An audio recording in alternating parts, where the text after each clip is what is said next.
mining, and that he would want to explain and give the Commissioner some practical examples as well, with the use of some photographs that he has provided to the Commission, but did not want it to be part of his statement, but will be included as exhibits later on. Thank you, Chair. General, you may then start on page 1 at paragraph 1, and please, if you want to read, you can read, and then where you want to explain, please do so, or elaborate. Thank you, Commissioners. I am a Major General in the South African Police Service, attached to the Directorate for Priority Crime Investigation, known as the DPCI or Hawks, as the component head for Serious Organised Crime Investigation, based at the head office in Silverton, Pretoria. In 1993, I obtained a National Diploma in Police Administration from Technikon SA. In 2007, I obtained a Baccalaureus Technologia in Forensic Investigation, a Magister Technologia MTech in Forensic Investigation from UNISA in 2010, and a postgraduate diploma in Business Management from the Northwest University Business School in 2023. I joined SAPS on 1 January 1989. By then it was known as the South African Police Force. In September 1990, I was attached to the Diamond and Gold branch in Klerksdorp, which later became known as the Precious Metals and Diamond Unit, where I performed duties as an investigator and later as a team leader. This unit was eventually incorporated into the South African Police Service Organised Crime Unit. On 20 February 2009, the DPCI was established, incorporating the SAPS Organised Crime Unit. I have been with the DPCI since its inception. In October 2016, I was appointed Cluster Coordinator for the Detective Service in Phokeng, managing and overseeing the detectives within that district. I held the rank of Colonel at the time. This appointment was within the greater SAPS, so it was not within the DPCI. I was responsible for coordinating all investigations within the cluster, including inspections and attending to serious crime scenes. Commissioner, when I refer to serious crime scenes, it inter alia includes murder cases, serious robberies, house robberies, etc. that's happening on a regular basis within that space. On the 1st of January 2019, I was promoted to Brigadier and appointed as the Provincial Commander for Serious Organised Crime Investigation, or SOC in brackets, within the DPCI in the Northwest Province, and I was based in Klerksdorp. As the Provincial Commander, I was responsible for managing and overseeing the activities of the Serious Organised Crime Investigation units within the province. By then, it's now Lieutenant General Mbotu was the provincial head responsible for all components in the DPCI. So by then, Lieutenant General Mbotu was a Major General. On the 1st of September 2024, I was appointed to my current position as Component Head for Serious Organised Crime Investigation within the DPCI nationally. I currently report to Lieutenant General Mbotu, who is the DPCI Divisional Commissioner, National Priority Offences Operations. Sorry, General, just before you proceed with that, there was an aspect that I canvassed with you in preparation for your evidence, which is not contained in your statement, but may be relevant to deal with it here in reference to General Mbotu. You will recall, you say that you started on the 1st of September 2024. General Mbotu gave evidence before the Commission about a takedown operation that had been undertaken on the 6th of December 2024 at Mr. Katiso Molefe's residence. And he said that you were one of the component heads that he had inquired from as to whether your unit was conducting any operations in the Sandton area.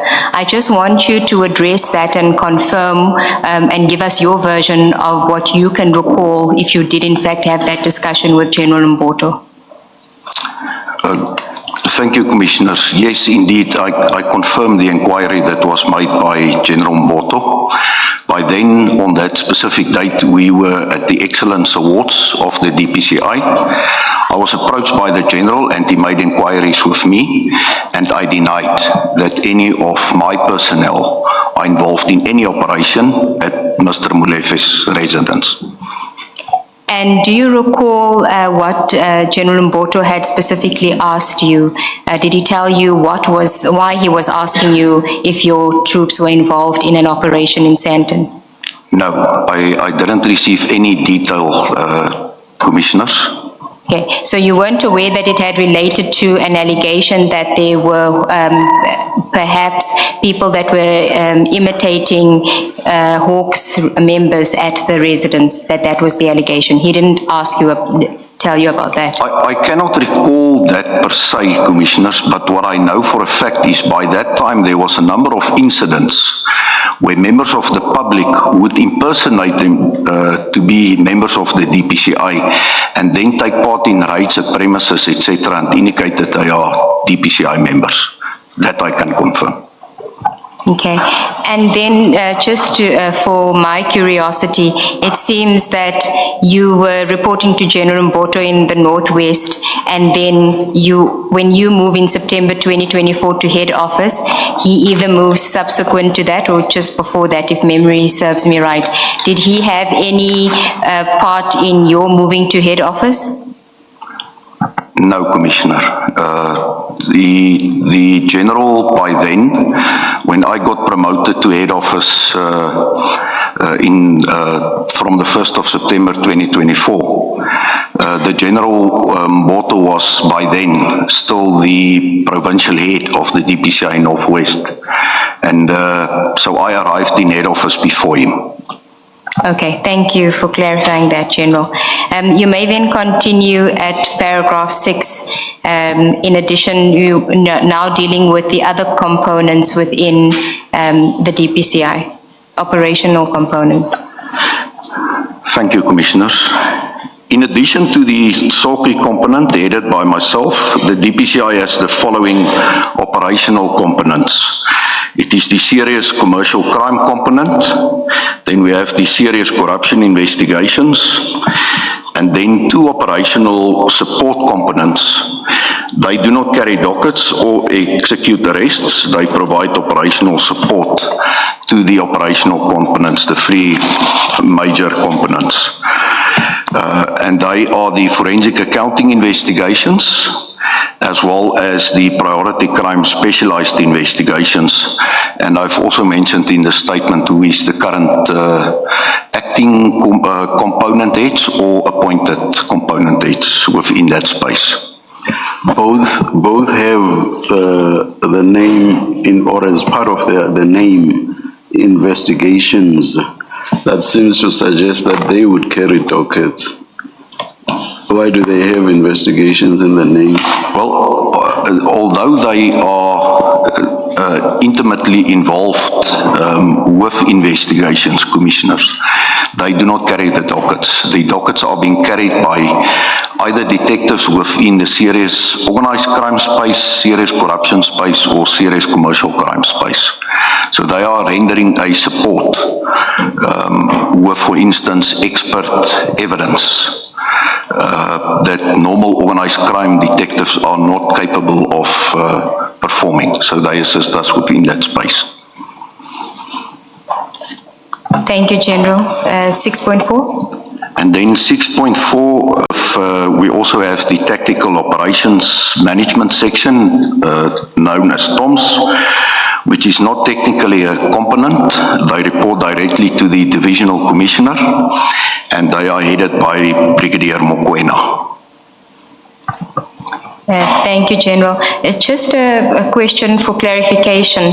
It seems to me that you have serious commercial crime, you have serious corruption investigations, you have serious organized crime. Is there ever an overlap in respect of one particular matter where all 3 are involved in a crime, for example? And how do you navigate that? In Indeed, Commissioners, the nature of the investigations that we are conducting tends towards overlapping, because organized crime can, for instance, never take place without corruption. So there's always that corruption element, and then in terms of then subsequent money laundering activities, obviously it goes hand in hand with fraud, and that then includes the commercial space.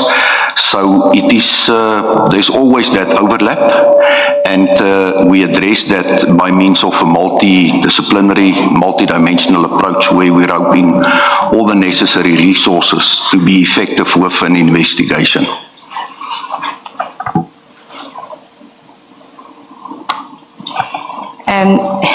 General, you said something now that organized crime never happens without corruption. Is that your opinion or in your experience? That organized crime, there's always an element of corruption involved. And what do you specifically mean by corruption? Commissioners, by the nature of organized crime, there needs to be enabling factors that allows organized crime to flourish.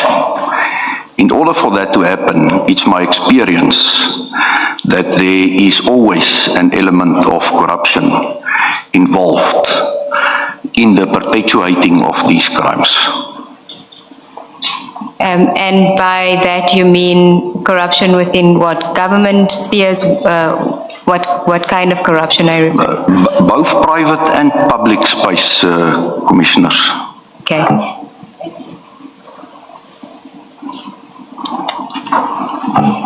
Then, General, if we can go to paragraph 7. I consider myself to be a career detective. Before my promotion to component head, I had an active role in investigating serious organized crime in the Northwest. These days, my role is more strategic than operational. I am responsible for maintaining policy and standards applicable to the SARCI component nationally. I also monitor the performance of serious organized crime investigation units nationally and guide and oversee investigations within this space. Can I just understand the oversee investigations aspect of it? You have your investigator and you the component head nationally. So how do you oversee an investigation? For example, let's take the matter that you're going to be testifying about. What is your role in that? Because I'm mindful of the fact that there could be elements of interference where, as a head, you may interfere in an investigation, but it is labeled overseeing. So I just want to understand, are there parameters, guidelines into how you exercise your oversight role? Commissioners, let me first indicate that within my space at head office, I have investigating capacity within all 4 of the sections at head office. So that enables my office to, for instance, take over certain investigations where there's problems, for instance, or where a province is not having the necessary capacity to deal with certain investigations. So it's not something strange for my office to receive a directive to oversee or to take over in its totality an investigation. In terms of the Port Shepstone matter, that investigation was taken over by my component shortly after the incident in 2021. Your component, but at that time you weren't the head in 2021. That's correct, Commissioner.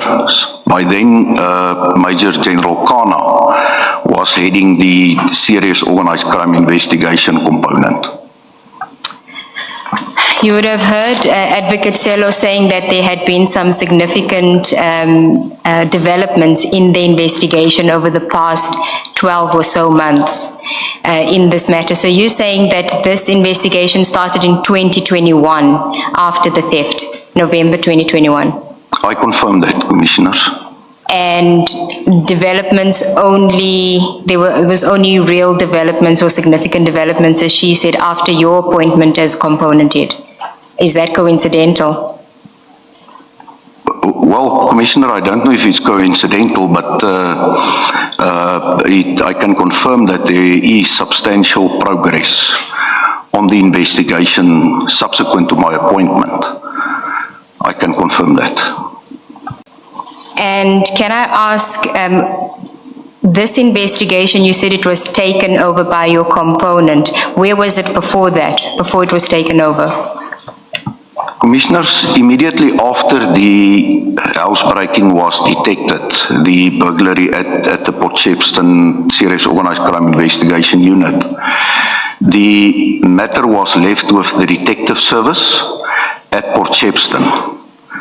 Shortly thereafter, a decision was taken by the then DPCI head, Lieutenant General Lebia, to establish a team to investigate the matter, and then the responsibility to oversee that investigation, or the investigation by then, was placed on Major General Kana, who has overseen it from then until he went on retirement by the end of August 2024, and I took up office on the 1st of September 2024. Thank you, General. You may continue at paragraph 8. The primary purpose of this statement is to give evidence regarding the November 2021 theft of cocaine from police custody in Port Shepstone. However, I will traverse other related topics to give the Commission the necessary context to understand the events that transpired in Port Shepstone. Okay, we then move on to a new topic, serious organized crime investigations. You may continue from paragraph 9. Thank you, Commissioners. As stated earlier, I was the Provincial Commander for Soki in Klerksdorp Northwest, and thereafter promoted to Component Head for Soki nationally. In order to understand what Soki entails, it's important to understand what is considered serious organized crime. Serious organized crime is coordinated, structured, and ongoing criminal conduct carried out by criminal groupings involving serious offences which, by reason of their scale, sophistication, or societal impact, fall within the category of national priority offences contemplated in Section 17D of the South African Police Service Act, Act 68 of 1995. Serious organized crime is a subset of national priority crime referred to in Section 17D of the SAPS Act. You may continue. According to the DPCI's mandate, the Soki component includes, and this is just examples, it's not an all-inclusive list, Commissioner, national priority violent crimes, such as cash in transit robberies and trafficking in firearms or explosives, both transnationally and nationally, by organized crime networks. Then the second section is the South African Narcotics Enforcement Bureau, commonly known as SANEP, which deals with all national and transnational drug trafficking offences, detection and dismantling of all clandestine drug laboratories and other drug-related crimes. Then the third section there is the Economic Protected Resources section, which investigates offences relating to transnational importing of non-ferrous metals and tampering with essential infrastructure in organised, complex and sophisticated cases, transnational importing and exporting of precious metals, diamonds and chrome, illegal mining committed in an organised fashion, wildlife trafficking, and then human trafficking linked to organised criminal groups or committed in an organised fashion by land, sea or air. General, human trafficking falls under economic protected resources. Why is that? Commissioner, I don't want it to be misleading because it's as if it adds value economically, but it's all about the exploitation of the victims of trafficking in persons. whether it is for slave labor or for purposes of prostitution or other reasons. The reason why it's under economic protected resource is because of the exploitation of the victims. Thank you, Commissioners. Thank you, General. May I continue? And then the fourth section within the component is the crimes against the state component, which invests high treason, terrorism, terror financing, etc. Okay, then at paragraph 12, you deal with the prevalence of these various crimes in the different provinces. The order of prevalence of these crimes will differ from province to province. In the Northwest, illegal mining, illicit drugs, and firearm trafficking are the most prevalent. In Gauteng, illicit drugs, precious metals and diamonds, firearms and ammunition, and cash-in transit heists are the most prevalent. In KwaZulu-Natal, illicit drugs, CIT, and non-ferrous metals crimes are the most prevalent, and in the Western Cape, with specific reference to Cape Town, illicit drugs, marine life crimes, firearms and ammunition, and gangsterism-related offences are the most prevalent. In an attempt to give the Commission context to how sophisticated organised crime can be, and given that I spent the majority of my career in the Northwest, the best way is to deal briefly with illegal mining in the Northwest Province. The police officials in the Northwest are faced with large-scale criminality by heavily armed criminal groupings conducting illegal mining activities at redundant mining sites or inadequately secured mine shafts. The illegal mining activities are conducted under the control or direction of organized groups or networks who regulate access to mining sites, coordinate the extraction of material, and control its onward movement. Sorry, General, before you continue to the next paragraph, can you just give us examples of what you refer to as heavily armed?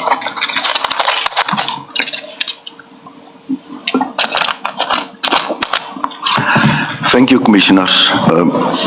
It happened that this illegal mining groupings that get illegal access to mine shafts, both underground and to protect it on surface, are armed with automatic rifles, with pistols, revolvers, and in some instances we even found hand grenades.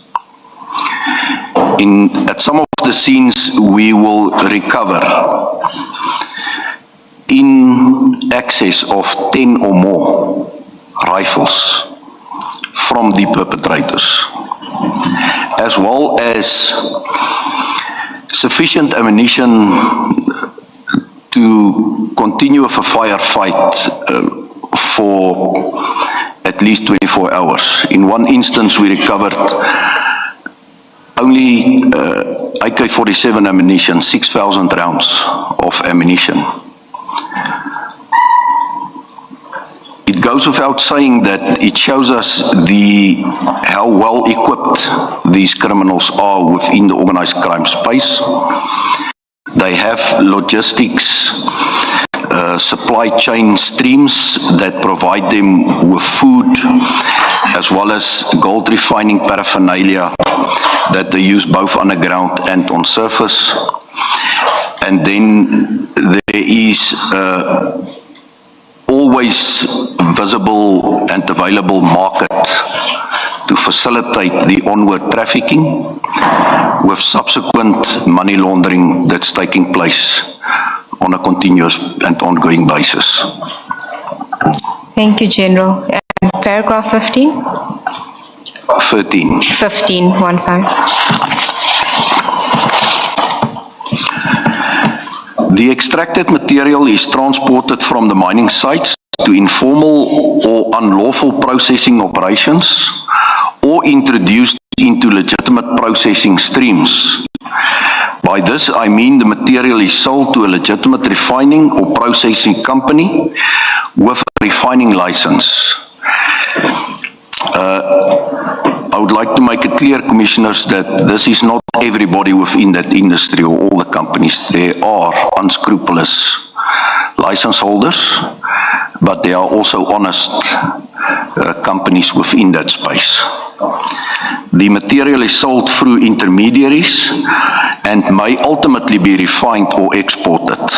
The proceeds generated from such activities are often handled in cash or through informal channels, which obscures the origin of the material and the financial flows associated with it. Gold is a high-value commodity that can be transported and concealed with relative ease. Once refined, it is generally indistinguishable from lawfully mined gold, which facilitates its integration into legitimate markets. This makes it difficult to trace the origin of the material. The continued demand for gold and other minerals, both locally and internationally, contributes to the persistence of illegal mining activities. Refineries and processors could acquire the illegal material through intermediaries or suppliers who present such material as lawfully sourced. The illegally mined material may enter legitimate refining processes without its unlawful origin being apparent. This could occur if other role players in the supply chain misrepresent the origin of the material, or the unlawfully mined material is mixed with lawful material prior to refining. The refining process itself renders the material indistinguishable from lawfully sourced product, thereby facilitating its integration into the formal market. The proceeds from the sale of the material may then appear to be legitimate income. General, so here you dealt with an instance where the refinery, the legitimate refinery and processing company is not aware that the material that they are receiving are illegally mined. Are there instances where legitimate refineries and processing companies are aware that they are buying illegally mined material? Indeed, Commissioners, there is a number of such cases already being dealt with in our courts, or that's currently before courts in South Africa. Thank you, General. And then insofar as the refining licensing process itself is concerned, is there any involvement there in the organized crime aspect of it, in getting the license issued? So licenses that ought not to be issued are issued to companies. I do not have any evidence to that effect, Commissioners. Thank you. Then you say, I now turn to illicit drugs at paragraph 18. Thank you, Commissioners. Illicit drugs, for purposes of my evidence, are substances that are prohibited by law. Illicit drugs may also be drugs that are lawfully possessed or used under specific conditions, but which are then possessed, used, or distributed unlawfully. My statement deals only with the former. There are essentially two categories of illicit drugs or narcotics: naturally derived drugs and synthetic drugs. Naturally derived drugs are, for instance, dagga, cocaine, and heroin. And I would also like to include here methamphetamine that's originating from Afghanistan. Cocaine is derived from leaves of the coca plant, which is cultivated mainly in South American countries such as Colombia. The leaves are harvested and then processed to extract the substance known as coca paste. This paste is further refined through chemical processes to produce cocaine hydrochloride, which is the form commonly trafficked and sold as cocaine. Heroin is derived from the opium poppy plant, which is cultivated primarily in Afghanistan. The opium is extracted from the poppy plant and then processed to produce morphine, which is further refined into heroin through additional chemical processes. And this is where I also would like to include then the plant-based methamphetamine that originates also from Afghanistan, Commissioners. Cocaine and heroin enter South Africa commonly through established transnational maritime routes involving multiple countries. Cocaine is typically transported from South Africa via West Africa. South America. Apologies for that, Commissioners. Transported from South America via West Africa before reaching Southern Africa, while heroin is commonly transported from regions such as Afghanistan through East Africa like Mozambique and into South Africa. These substances are moved using a variety of methods, including air travel couriers, commercial maritime routes, and overland transport. South Africa functions both as a destination for local distribution and as a transit point for further international trafficking. These activities are generally conducted by organized criminal networks operating across national borders. A common method used globally is called the rip-on, rip-off technique. It is essentially hiding drugs inside someone else's shipment in the container when retrieving them before the rightful owner ever knows. The illicit drugs are placed into a legitimately packed shipping container without the knowledge of the lawful consignor or consignee and are later removed from that container at the port or transit point. This method makes use of legitimate cargo to conceal the transportation of drugs.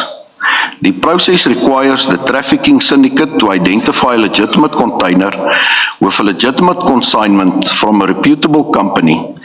Usually an employee or employees at the consignor would be targeted by the trafficking syndicate. The transaction also requires corrupt officials in the source port as well as its final destination. The officials load bulk consignments of contraband in backpacks, baggage, and boxes placed preferably at the back of the container. Sometimes a duplicate seal is left inside the container. Should the container be opened, it can be resealed without raising an alarm that the consignment has been tampered with. The rip-off is normally done at its destination. Here again, corrupt officials will break the seal, open the container, remove the contraband, and replace the ripped seal with the duplicate seal that has been placed in the container. In most cases, the port of origin is the port of Santos in Brazil, which is a free port requiring no customs duties from companies using the port. In my experience, in the majority of transactions, the shipper, the forwarding agent, the clearing agent, and the transporter, such as a truck driver, are innocent parties and are unlikely to be aware of any contraband hidden in the container. These parties rely on the information for the legitimate consignment contained in the shipping documents, such as the manifest document, the bill of lading, clearing and transportation documents. Similarly, customs officers will peruse these documents to determine if the consignment is legitimate before releasing the container, none the wiser that illicit drugs have been smuggled into the container. I can perhaps also just here indicate, Commissioners, that SARS Customs do some physical checks on these containers, and then on some of it, obviously not all. And in some instances, they do detect narcotics and then alert the DPCI to the matter for further investigation. I will deal in detail with seizures that occurred in 2020 to 2022, but I want to deal with one seizure to give the Commission a practical example of the method described above. Thank you, General. Just before you proceed, Commissioners, this is where we're going to flight some photographs just to demonstrate what the General is indicating. Proceed, General. Thank you. On 30 July 2021, a ton of cocaine, it was in total 999 kilogram bricks, Commissioners, was seized in Durban at the LCS Freight Logistics Depot. The drugs were found at the back of a Scania shipping container containing truck parts. The container's port of origin was the port of Santos in Brazil. Scania was not aware of the cocaine in the container. The drugs were seized and taken to the Maiden Wharf police station. Prior to the DPCI arriving at the depot, members from Border Policing visited the company and placed a detention order on the container. At this stage, show photo 1. So if you can just describe that photo, General. The photo depicts containers, commissioners, that's offloaded from vessels that docked in the harbor. And then photo 2.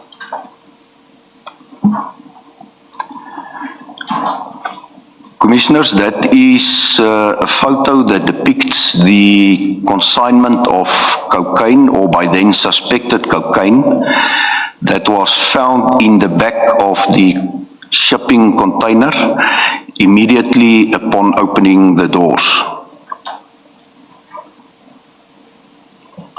Before you proceed, you want to ask a question on this? General, can you just explain the role of border policing in exercises such as this? Here you say border policing arrived or got there before the DPCI. Would they have gotten there because of a tip-off, or is this just part of the normal protocols that they could? Commissioner, in this specific case, they also received information about the possible narcotics that was hidden in that container, and that is why they arranged for that detention order to be placed on it. So it was just a time lapse, a short time lapse. So obviously their primary responsibility is within the harbour precinct, and then to perform duties within their mandate as border policing.